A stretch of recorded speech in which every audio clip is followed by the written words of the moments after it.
সংস্কৃতি যারা লালন করে, রিজভী সাহেব, মারুফ সাহেব কিংবা আমাদের ডিএ তাহেবের মতো মানুষরা নিয়ে যায়। আজকে যে ইশাখা চলচ্চিত্র হচ্ছে, সেটিও তো আমাদের বিরচিত ইতিহাস।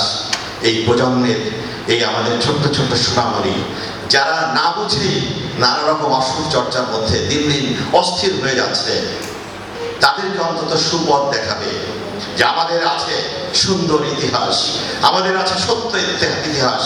আমরা জাতি হিসেবেও আমরা কিন্তু আরো সুন্দর হব। আর একটু অভিযোগ আসলে, যেহেতু আমি সম্পর্কে দেবর হই, এই ডিএ তাহেব ভাইয়ের মিসেসকে কিন্তু আমি ডেকে নিয়ে আসলাম, অথচ উনি সবার কথা বললেন, আমার কথাটা বললেন না।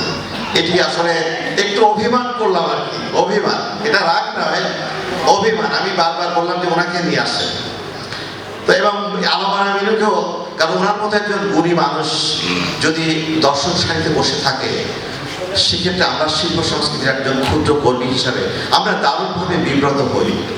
এই জন্য এই দুজনকে আমি, মাফ করবেন, আমি অনেকটা প্রধান অতিথির পাওয়ার খাটিয়ে নিয়েছি। এই জন্য আমার জন্য একটা করতালি হতে পারে না।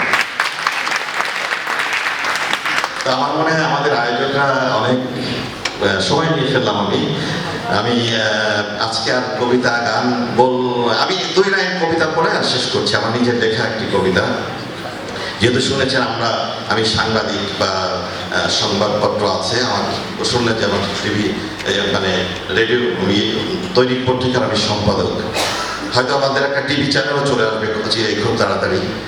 তো আমি আমার লেখা সাংবাদিকদের নিয়ে আমি 2 লাইন কবিতা পড়ে শোনাই, গুণীজনদের সামনে উপস্থাপন করছি। আমার কবিতার নাম সাংবাদিকের সাতকাহন। আমি সাংবাদিক, কারো কারো ভাষায় আমি সাংঘাতিক।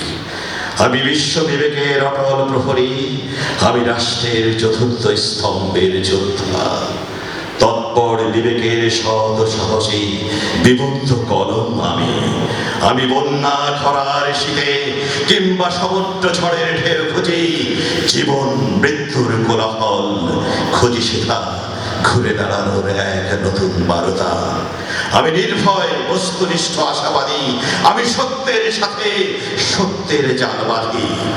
আমি নির্ভীক, আমার দায়িত্বের শানিত কলম আর সুতীব্র কলমে আমি ছুটি দিক বিদিক চতুর্দিক তাজা সত্যের সন্ধানে। আজ এই পর্যন্ত, আবারও দেখা।